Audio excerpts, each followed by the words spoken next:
mokolo tosekelaki na mosolo ya mboka Kongo ekoki tofungwani misolelo tomoni bozoba nyonso tosali po ya kobongisa Kongo avenir ebongi bozoba nyonso tosali po ya kobongisa Kongo avenir ebongi tosala andeko balandi ya magazine masolo ya Kongo totondi bino otondi mingi mbote mingi place bozali babonani ebele place bozwami boyebi mikoleleki toannonsaki bino ke tokomemela bino patron ya sécurité ya ville ya Congo et administration bien sûr tolekisi makonami tolandi biso nyonso na bokebi na 90% ou 95 tokoki koloba makonami eleki malamu selon ndenge totambolaki na bakamera kotala na bacentre ndenge elekaki ti lobi nango elandaki lelo tokolandela bino ndeko Jean-Rigobert Chimanga oyo azali secrétaire général na ministère ou secrétariat général ya intérieur et sécurité na ende tokosola masolo etali plus sécurité na Congo tokosola plus makambo etali administration mais ko eleki to bande komona soko leki na liboso ya ba bureau na bango komona mandalala ba biloko ebele aye na nini mikolo boni asali awa eloko nini asika oyo aye nango toyebaki bo lelaki mingi bandeko ba NU bandeko ba NP tunela biso nano tata mokonzi makambo ekosila mokolo nini tozolela tozosala toza mécaniser te ba prime na biso ya liboso ezalaki bato babandaki kokomate mais tomoni kimi ekoti totuna soki azoliaki yango solution nde tokosola na ye na poko ya lelo ndeko Jean-Rigobert Chimanga. Merci beaucoup, Maman Ariana. Merci infiniment pour cette émission à laquelle je vais prendre part. Merci. Bonne santé et administration au Zokamba. Santé et administration Nabiso ezali koleka malamu. Ezali malamu na ngolu ya Nzambe pe na boboto tozali kozwa na tata mokonzi ya République président Félix Antoine Tshisekedi Tshilombo qui a mis tout en œuvre pour que la sécurité ya mboka ezala kitoko tozali na biso malamu tozali pe otonda mingi excellence vice-premier ministre ministre de l'intérieur sécurité et affaires coutumières papa na biso Peter Kazadi yende mokonzi ya sécurité ya solo na nzela oyo apesi biso po bokambami ya sécurité ezala na kimia toza koloba ete tozali malamu. Avant toyeba ba attribution oyo ezwami oyo ozokamba parce que vice premier azo mema moi kilo belé affaire coutumière ezana kati makambe belé avant to koma wana to nana to ba parcours na yo ndeko Jean-Rigobert Chimanga outa wapi parcours no ezaki ndenge nini okomi awa oyekaka awa pona kombo mikolo de père et de mère ou bien osala ki parcours na yo lolengi boni. Merci beaucoup Maman Mariana. Nazali mosali ya intérieur ya kala depuis na silisa étude na ngai ya université na silisa musika te na silisa ki awa na IEC depuis 1997 oyo na silisa ka awa na zongaka na ngai mboka lokola ba étudiant nyonso soki asilisi na ville boya zangi musala akokende ne mboka nakendaka na ngai na mboka na province ya Kasai oriental particulièrement na territoire ya Chilenge kuna nde na ye kobandela na ngai musala ya territorial ya liboso période wana ekomaka période ekotaka ya AFDEL biso bavotaka biso à main levée na mboka bapesaka biso bifu ya commissaire de district assistant période wana nakomaka commissaire de district assistant na salaka mbula mitano sima ya mbula mitano bakonzi baye komona ete musala na bandaki kosala lokola assistant ezalaki malamu nde baye komatisa ngai banomaka ngai commissaire de district titulaire kaka kuna na Chile. C'était en 2002, pardon. 2002, j'ai été nommé commissaire de district titulaire à Chile. Sima ya 2-3 ans, nde bakonzi baye komona période wana parce que basalaka on était revenu au système de territorial de non-originaires et j'ai été envoyé dans le Tanganyika. Wow. Na Tanganyika na salapé mbula misato comme commissaire de district. Baye kolongola ngai kuna batinda ngai na Congo central. Na salaka pe musala na bas fleuve pona bato bayibi bas fleuve malamu nazaki na Mayombe nde na salaka penza 3 ans lokola commissaire de district ya bas fleuve.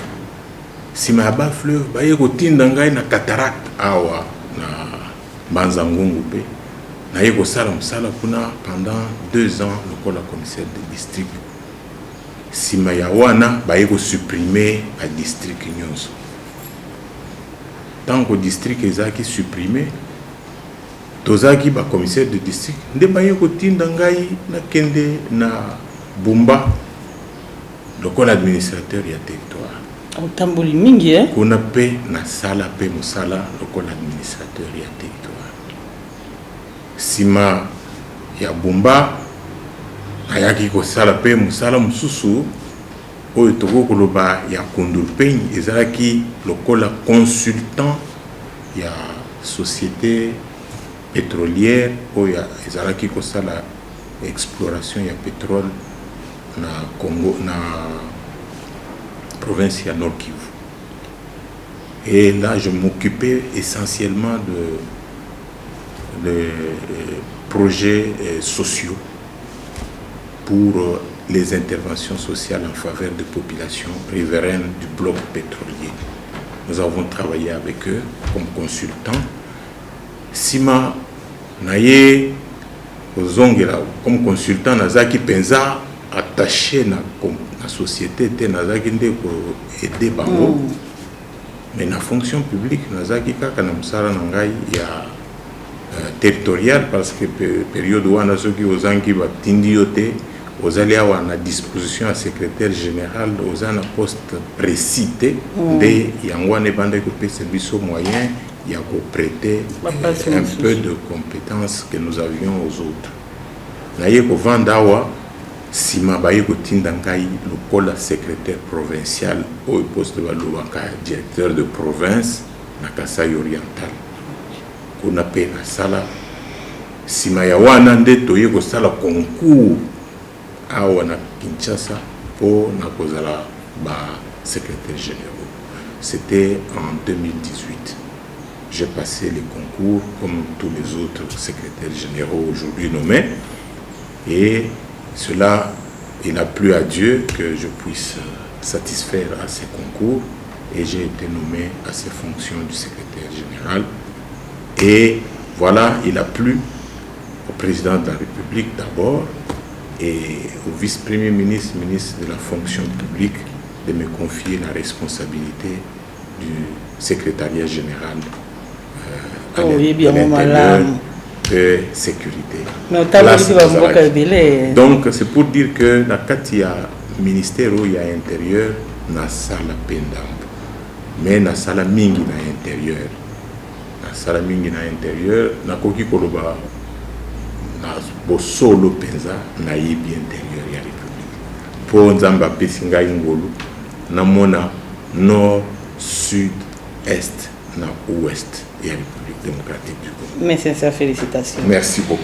Lelo oyebi VPM vice-premier ya intérieur atana ba tâche belé to lingi to yeba yo za côté intérieur sécurité nanine et puis to yeba attribution na yo misala na yo ezani misala d'abord na lingi na yebisa yo maman musala ya secrétaire général d'abord na préciser na yango sima na lakisa yo eloko nini penza na kosala pembeni ya vice premier ministre ya intérieur ministère ezalaka na chef nango yende vice premier ministre ya intérieur c'est lui le patron de tous les ministères de l'intérieur. Ce ministère n'est pas seulement de l'intérieur, il est de sécurité, le même ministère et des affaires coutumières. Donc le patron de ce ministère, c'est le VPM. Le VPM est le patron. Tout ce qui se fait dans ce ministère, c'est lui qui engage le ministère. C'est lui qui décide. C'est lui le patron. Et nous, comme secrétaire généraux, moi comme secrétaire général, nazali nakoki kopesa yo exemple moko ya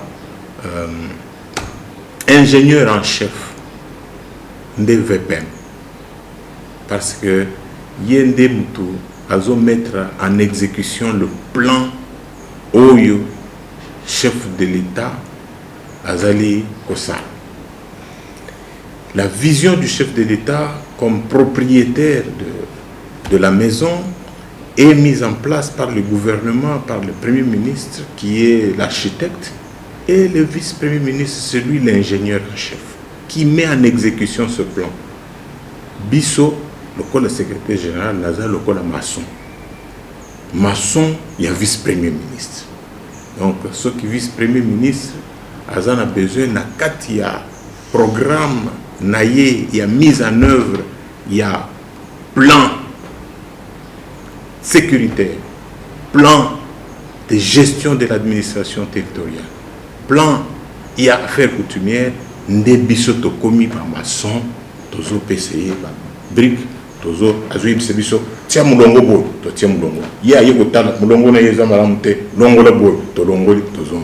Donc musala na biso ezali exécuter les programmes établis par son Excellence Monsieur le Vice-Premier ministre dans le cadre de mise en œuvre des politiques publiques en lien avec le ministère de l'Intérieur, le ministère de la Sécurité.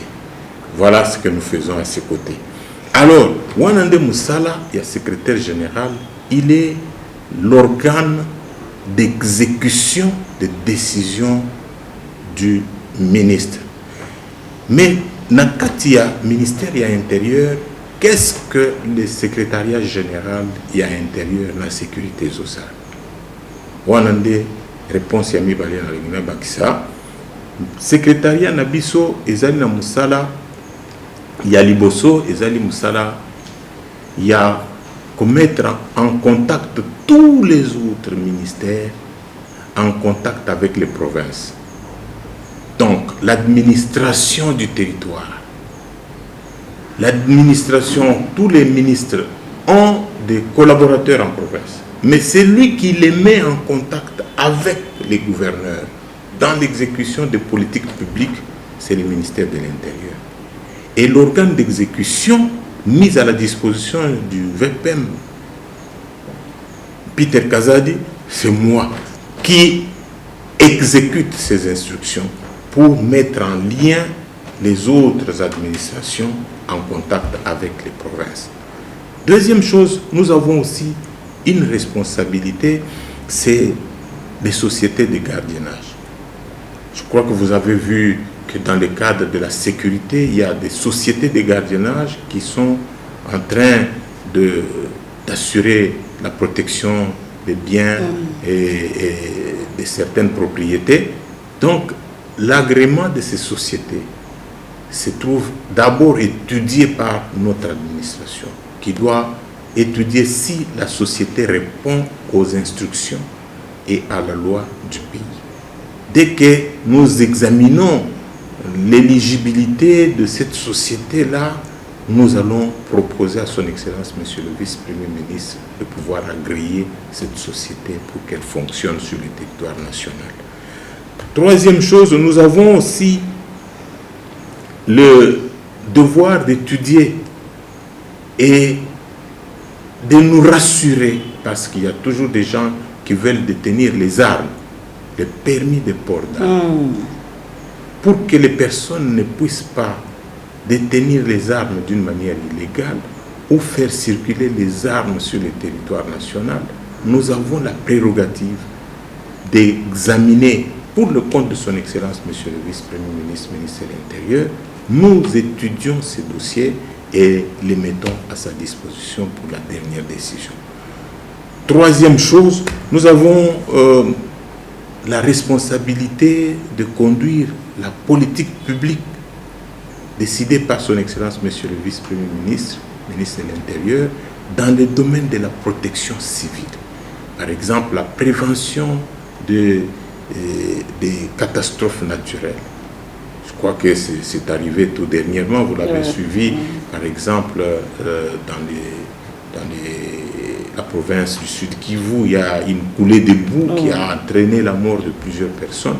Ce sont des choses qui relèvent de notre compétence. Nous avons toute une direction qui a ça comme travail, étudié et utilisé aujourd'hui. Nous avons l'instrument par excellence qu'on utilise, c'est toujours l'alerte précoce pour signaler à la population, attention, il y a un danger, voilà ce qu'il faut éviter, voilà comment il faut se comporter pour éviter cela.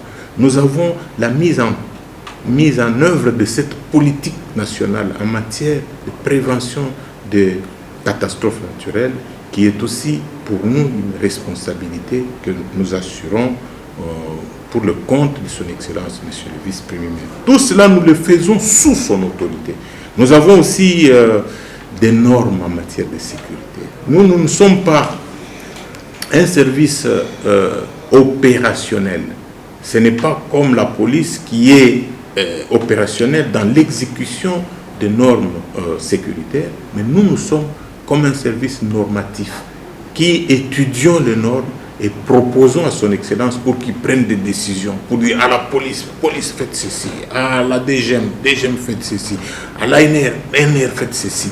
Ça, ce sont des services opérationnels qui agissent directement, qui sont connus par la population. Mais nous sommes comme son secrétariat qui étudions quand nous observons qu'il y a une anomalie dans tel secteur ou dans tel autre secteur. Nous proposons des solutions qui permettent à l'autorité d'orienter les activités sécuritaires de façon que la population se sente suffisamment sécurisée. Voilà, autant, il y en a beaucoup, mais je préfère ne pas lire toute la liste, mais m'arrêter là pour l'instant. Merci. Merci, monsieur le secrétaire général. Oui, Mikolo Boni nano, bando bandi. To bandi déjà, na kopi Mbula mobimba déjà. Oh, to sa wabila no ya mbula mobimba Une année kopi. Loko la blague Loko la blague. Na yango tolingi toyeba. Mikolo lekito bandai komona même libanda, mandalala, ba désordre, ba tebele, ba bandai kolela, ba NU, ba MP, ba musu bandai kolela, ba prime ezate, ba to baso salame, pas selekaki.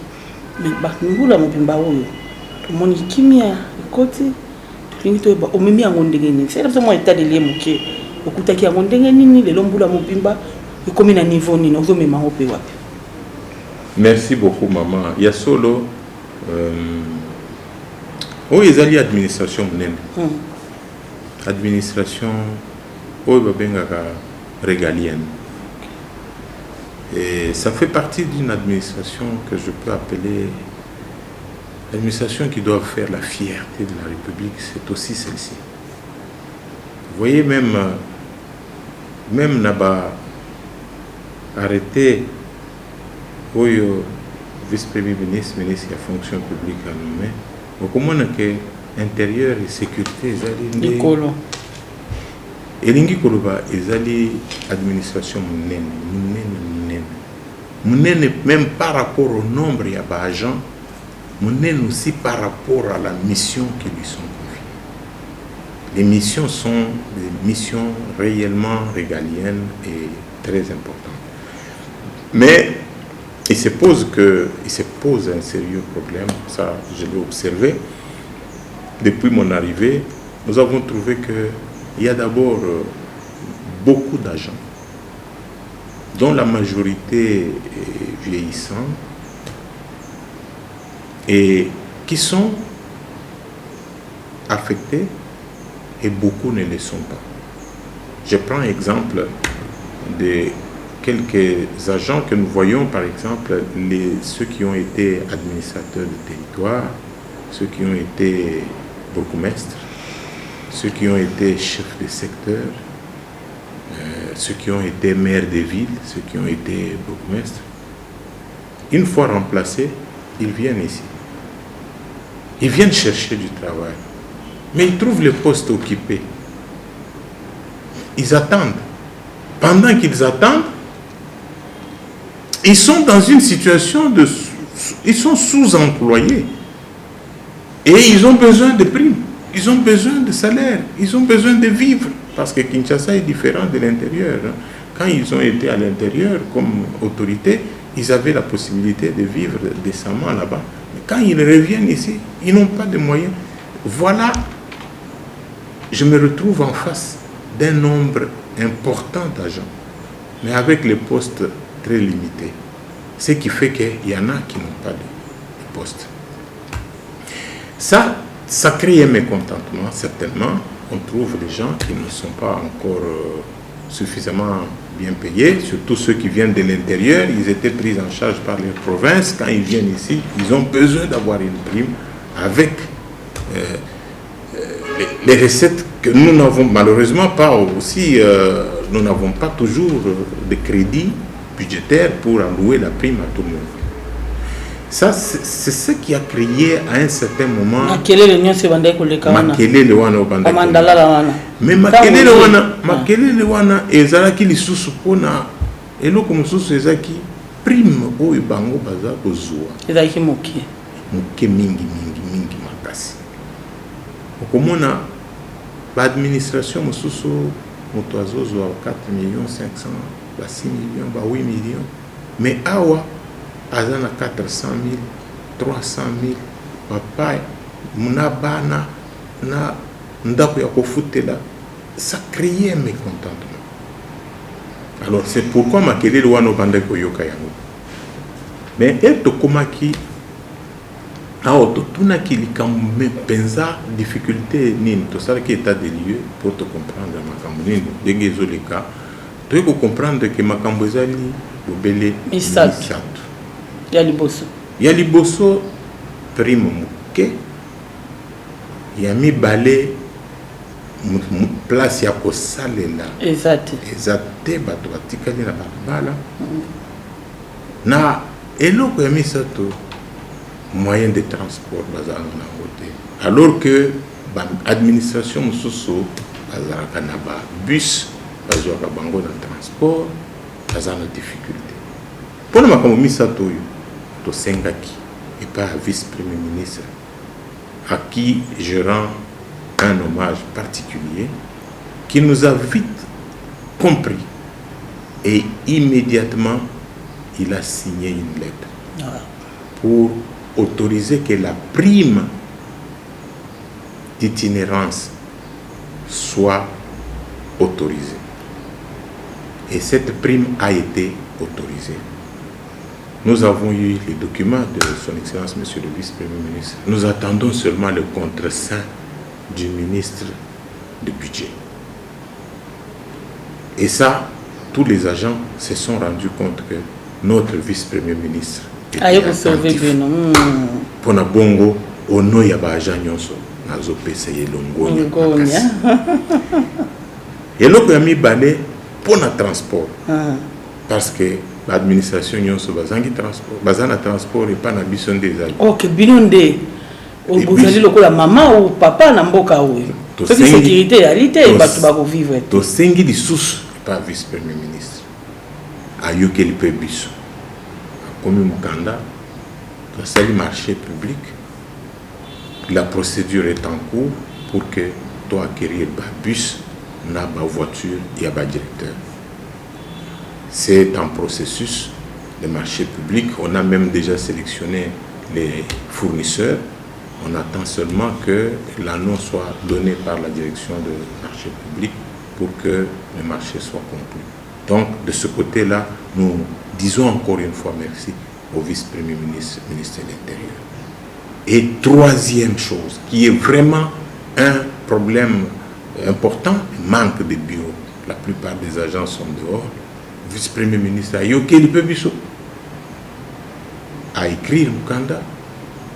Donc, il y a un budget, mais le Parlement a yoké le Pébiso. On a accepté que nous puissions avoir un crédit pour construire un bâtiment de 12 niveaux à 7 ans. Vous avez déjà place. Place, il y a un gros. Oh, tout ça, le terrain à Bissau. Donc, voilà pour toutes ces trois raisons-là. Nous disons davantage merci au vice-premier ministre. Et c'est ce qui a fait que vous avez vu les gens se calmer. Parce qu'ils ont trouvé que son Excellence, monsieur le vice-premier ministre, a été attentif. C'est on a bamboula sur on a Israël Kaka. Oh yeah. Jean Rigobert. Peut-être que ce n'était pas une urgence. Urgence, c'est ça qui m'a cassé le secrétaire général Nalobi. Urgence, c'est en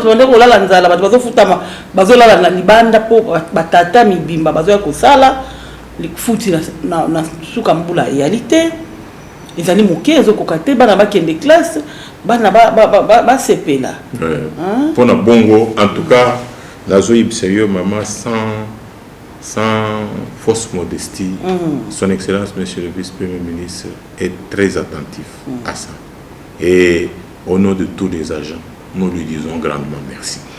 Avant tout, Kanga, le Kassaoyo, c'est quoi, on peut pas maman, mais sous il faut qu'il y ait une retraite. Mais moyen est-ce que vous déjà aux autres déjà pas disposition pour que obtienne d'abord où les limites. Oui. Nous avons de ce côté-là, maman, vous n'avez pas à vous inquiéter. Des processus qui a mis à la retraite et en gros piloté par vice-premier ministre, ministre de la fonction publique. Okay. Il est vraiment en train de faire un travail de titan sur ce point. Nous avons déjà une grande partie qui est déjà partie à la retraite. Nous continuons à présenter. Il y a une autre liste de ceux qui vont partir dans cette troisième vague. En cette troisième vague, mais il y a une chose est que l'administration intérieure qui m'a un salaire mouké. Jeune banga kokota na intérieur likolo ya salaire mouké. Ceux qui mutu azokende na budget bazo fouté 6 millions ya francs congolais. Na intérieur bazo fouté 300 000. Ako sepela kende wapi atayo. Kende budget, c'est comme ça que Bango et Belé, tous les jeunes vont aller au budget, ils sont en train d'aller aux finances, ils sont en train d'aller bazo banga wa likolo ya prime mouké. Il y a un des problèmes. C'est comme ça que tu sengi bamatisa. Comment et salemi wana dès que ça devient opérationnel, comment va te belé ba jeune ba comment la clair. Et ce problème il y a intérêt et là dit que ça aux salango bongo po yomoko zalaki ozali to bandelia bo mwana olekisi vi mobimba ozwi bana awa ozwi famille nyonso. Ça aussi, c'est un facteur qui... Bon, le fait d'être de la maison, de connaître les problèmes, il y a moyen de trouver aussi des solutions. Ça, c'est aussi un facteur. Mais aussi, je vois quand même que c'est aussi un problème de nature des personnes. Il y a des personnes qui ont une nature de sensibilité aux problèmes. Et il y en a d'autres qui sont parfois négligentes aux problèmes. Moi, je pense que c'est aussi un problème de nature. Parce que le vice-premier ministre, le ministre de l'Intérieur, que nous avons aujourd'hui, son Excellence Peter Kazadi, n'a pas évolué dans le ministère de l'Intérieur. C'est un juriste, un grand avocat. Mais la sensibilité qu'il a aux problèmes de sécurité, vous allez dire qu'il a peut-être fait la police. Il maîtrise tellement bien parce qu'il a la sensibilité, il a un cœur attaché au bien-être des gens que ça fait de lui un homme sensible à certains problèmes. Donc c'est pourquoi vous m'entendez, j'ai dit que c'est un problème aussi de sensibilité. Un problème de sensibilité. Oui, mais c'est aussi dans ma si vous avez résultat malembe tito comme les 31 pour publier au le provisoire. Tout le monde en matière de sécurité, tant que patron d'administration de sécurité, et ça dit l'élection et l'équipe. Élection et l'équipe qui toque. Na aspect sécurité. Aspect à sécurité, bon. Élection et l'équipe qui toque bien. Et on va être là la Pongi. Pongi, tous ceux qui ont confiance dans les institutions de la République, particulièrement à notre police, qui est professionnelle. Vous l'avez remarqué, le vice-premier ministre, ministre de l'Intérieur, l'a bien dit que les policiers qui ont été commis à la garde, à la sécurité des élections, Bazaki Atana Mandou quitté. Ceux qui ont bien, place nous sur Tamboli, le journaliste, les policiers Bazaki n'a pas armé. Bazaki m'a beaucoup pour montrer que c'était fait de manière professionnelle pour que qu'on ne dise pas que les policiers sont à la base du problème. Les policiers ont travaillé d'une manière professionnelle. Et on avait confiance, ils ont bien travaillé. Vous n'entendrez nulle part où on vous dira que ce sont les policiers qui ont créé tel incident ou tel incident. Non. Tout s'est bien passé sans problème. Sur le plan sécuritaire, il n'y a rien à reprocher. Tout s'est bien passé. Sur l'étendue à Mboka Mobimba. Sur le plan sécuritaire, il n'y a rien à reprocher. Rien à reprocher. Rien. Mais vous êtes, je crois que vous avez beaucoup d'informations. Oui, toutes les informations, mais il y a des patrons d'administration, il faut confirmer en gros. La police a fait bien son travail et tout s'est bien passé dans les calmes. Vous allez remarquer bien que la population elle-même s'était appropriée les élections. Parce que la contribution, la vraie contribution, c'est aussi la population elle-même. Elle aimait bien voter. Ils ont voté même la nuit, maman. Même la nuit. Donc, ils n'ont même pas besoin d'être gardés là-bas. La nuit, et même ils étaient décidés d'aller voter. Donc, c'est vraiment formidable. Il faut saluer cette population. C'était bien engagé à pouvoir choisir le président de la République. Et ça, c'est une très bonne chose. Tout s'est bien passé.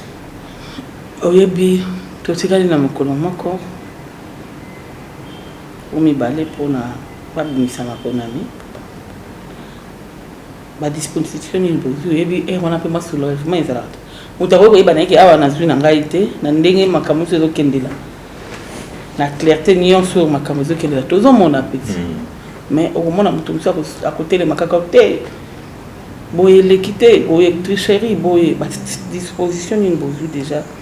Encore de plus, en matière de sécurité, dans le pays, il est tant que patron d'administration, pour la chimie. Disposition est déjà prise. Je ne peux pas commencer à dire les dispositions pour que ceux qui veulent créer les désordres va profiter. Mais disposition est déjà prise pour que la sécurité sur l'ensemble du territoire soit garantie. Ce que je peux vous dire, maman, est que Mouto Yalingi a créé mon boulot. Il y a mon cousin mon boulot.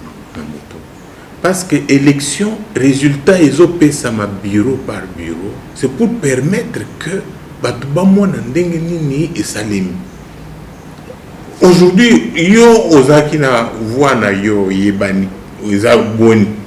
Bureau ezali boni. Ba compter bureau boni, yo zana boni.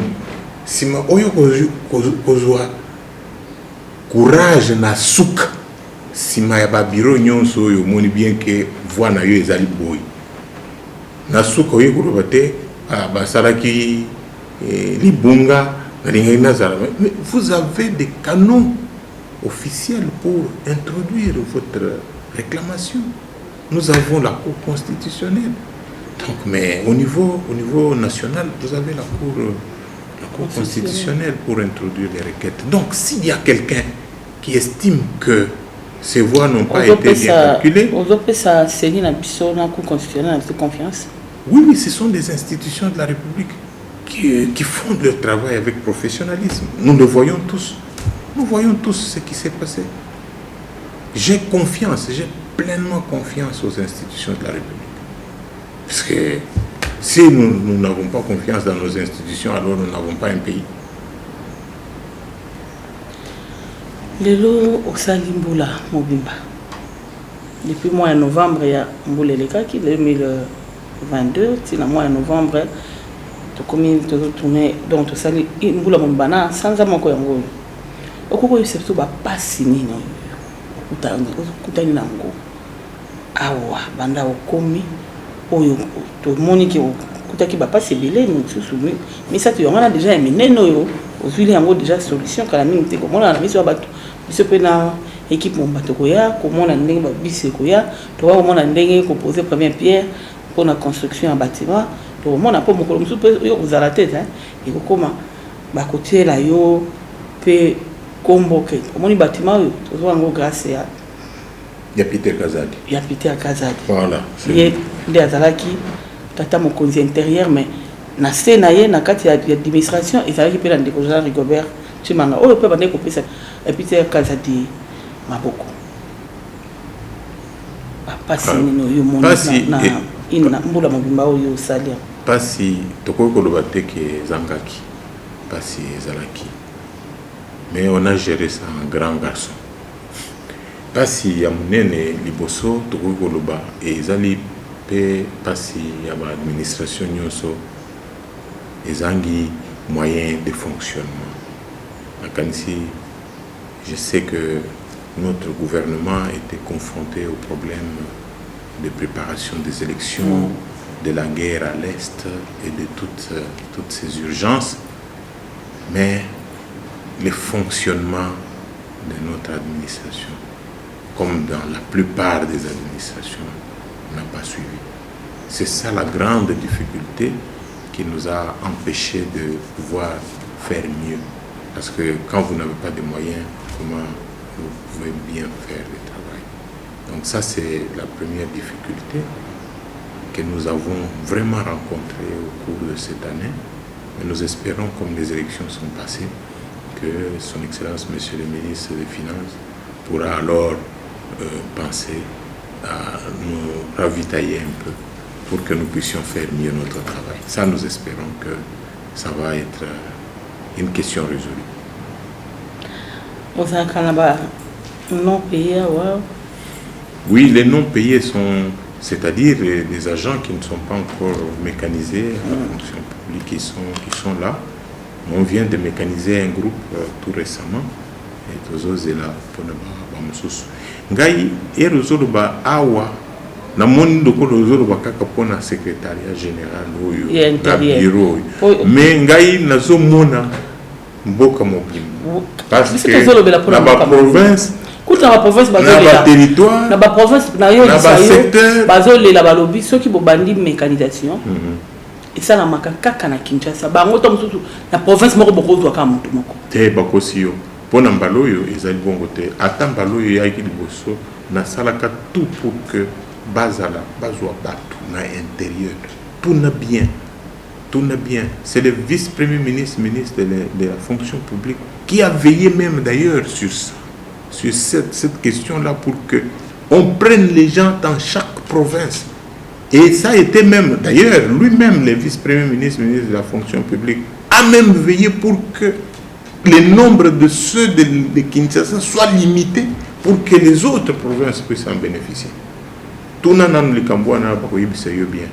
Ezali bongo te batu bazo ko ça peut-être vendre ko sali makala bongo mais pona mbaloyo eza bongo te. La mécanisation se fait sur l'ensemble du territoire. Nazo yebisa que toute mécanisation wana oyo bezo sali sur la conduite du VPM de la fonction publique Jean-Pierre Liao okomona ke mécanisation wana ezo pesa na village na ba village wana bazozo au moins quelque chose.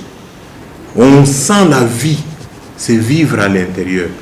Moi j'ai travaillé à Bumba comme administrateur du territoire. On a mécanisé un nombre de gens à Bumba. Mais imaginez-vous si vous avez par exemple 50-60 personnes qui sont mécanisées et que ces gens-là amènent leur argent au marché pour acheter quelque chose. Mais même maman ou yazote que tu à Kozoapé quelque chose. Et c'est un côté Namboka. Mais ça ne s'arrête pas seulement au chef-lieu, ça va même dans les secteurs, ça va même à l'intérieur. Donc, c'est pour dire que la mécanisation apporte un plus. C'est comme un bouffée d'oxygène qu'on donne à l'ensemble du pays. Qu'on ne vous trompe pas, on a mécanisé des gens jusqu'à l'intérieur. Le bilan, c'est normalement bilan, non, ok. Bilan, non, ça va moi bilan. Juger dans moi bilan, au juger en bon. Bilan. La mobimba. Nambuda Mobimba Tokolo Bakagato, Salisi Bandeko, pour vice-premier ministre, a sala quelque chose, le Kola, Mitukawana Ezoya, Togo Zelango, Yemonana, Sima, Mondako, Telema, ou le Kola, si a signé, Tozo Zelasco, Patobazui, il y a des jeunes qui ont eu le numéro matricule. Nous attendons encore que son Excellence, Monsieur le vice-premier ministre, ministre de la fonction publique, puisse leur donner le numéro matricule, surtout ceux qui sont de nouvelles unités. Nous attendons aussi que les véhicules soient achetés pour des directeurs, parce que moi je suis dans une administration où les directeurs n'ont jamais eu de véhicules. Les directeurs... Pendant un moment, nous sommes depuis la côte de l'administration, nous avons un directeur, président, l'État, ce sera peut-être la première fois que son Excellence, Monsieur le vice-premier ministre, va leur donner des véhicules. Les directeurs vont avoir des véhicules. Donc, je pense que ça c'est une façon de restaurer au moins l'autorité de l'État. Et nous sommes fiers d'avoir des dirigeants comme le vice-premier ministre, parce qu'il fait tout cela sous l'impulsion de son Excellence, Monsieur le Président de la République. Tobandi okumana suka masolona biso yebi télévision na likambangonga. Tokuti kiloma maloboloba ko zana mona posa sala. Toyoki déjà bilan na yo ya mbula mobimba. Ça qui facilite mais on dit aujourd'hui déjà ya motuya. Nalingi na yeba na loba bien clairement que ça bilan ya Mokonzi. Ya Mokonzi. Il y a vice-premier ministre Peter Kazadi. Peter Kazadi, on a bilan. Ngaïnde Nazande Masona. Nazali pour apporter yeba raclette, mais yé Mokonzi ministère. Et nous on nous anango o mbula momba yango de chez l'équipe pesi tata Mokonzi à intérieur maître Peter Kazadi. Merci beaucoup, mes sincères félicitations et puis un meilleur vœu. Il y a Soukaya Moula Nabiso. Et là, on est kokana susu na mbula o potoya lisusu. Tango mitokegoya tokoya kozwango. Tango kotia pierre bâtiment tokoya. Qui est de mutakotia pierre? Tango kotia OK, tango koya pe kotika ba mituka. Ma perspective nous andiki nous ana makanisi ya kusala lisusu na mbula o tozobanda o. Na mbula oyo ya solo ya mbula oyo kozala mbula ya masekite. Parce que le président de la République, Mandenge, Tozomona,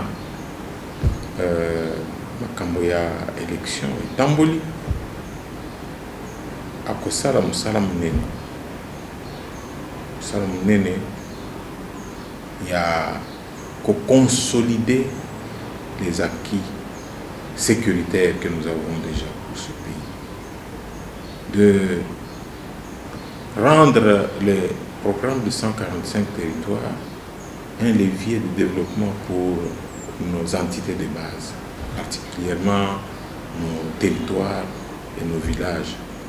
Ça, c'est un grand travail que nous comptons soutenir pour que, au moins dans ces milieux villageois qui est aujourd'hui caractérisé par l'exode rural, que les jeunes gens soient sédentarisés par la création des chaînes de valeur pour que les économies de ces provinces puissent tourner efficacement et permettre aux gens d'améliorer leurs conditions de vie. Voilà, c'est dans cette perspective-là que nous comptons vraiment apporter toute notre expertise pour concrétiser cette vision du chef de l'État et qui permet aux Congolais d'être fiers, d'être Congolais dans son attitude. Voilà ce que nous pouvons faire. Nasuka ya masolo, tokomi nasuka ya mbula, tokotikela yo ya souhaiter ba vœu président de la République, premier ministre, ministre ya VPM intérieur, fonction publique et consort administration tout ce que lui Merci beaucoup maman pour cette opportunité au Pessingai. Je présente mes très sincères vœux de nouvel an, de bonheur, de prospérité, de longévité et de plein succès à son Excellence Monsieur le Président de la République, son Excellence Félix Antoine Tshisekedi Tshilombo. Et je demande au Seigneur Dieu Tout-Puissant de pouvoir le bénir, de pouvoir le fortifier et de lui donner plein courage, plein succès dans son nouveau mandat qui va bientôt commencer. Et j'implore que le Seigneur le garde et lui donne encore beaucoup plus de sagesse. Voilà ce que je peux dire pour le Président de la République. Et je l'ai dit aussi bien pour son Excellence le Vice-Premier ministre, ministre de l'Intérieur, Sécurité et Affaires coutumières, son Excellence Maître Peter Kazadi Kankonde.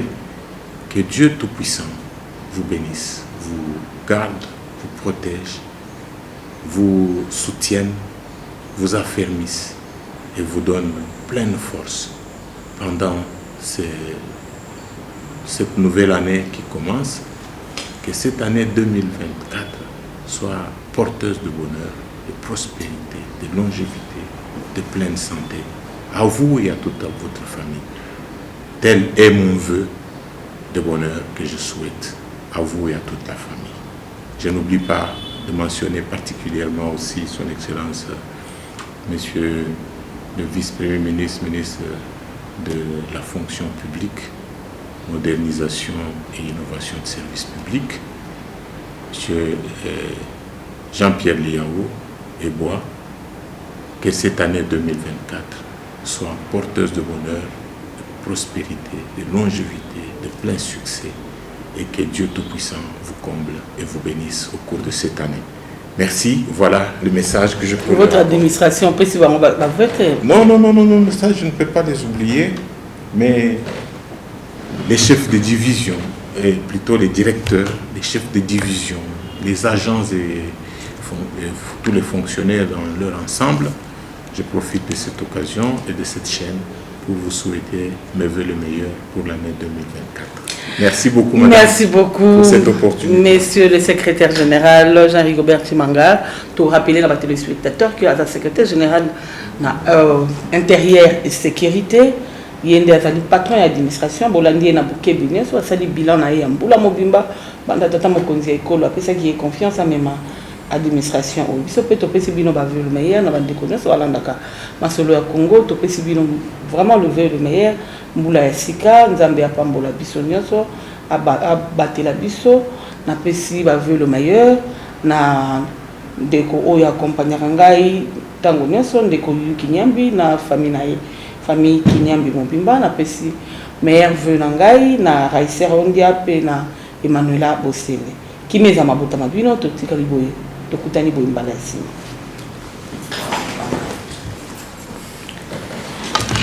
Merci beaucoup. Merci beaucoup. Merci.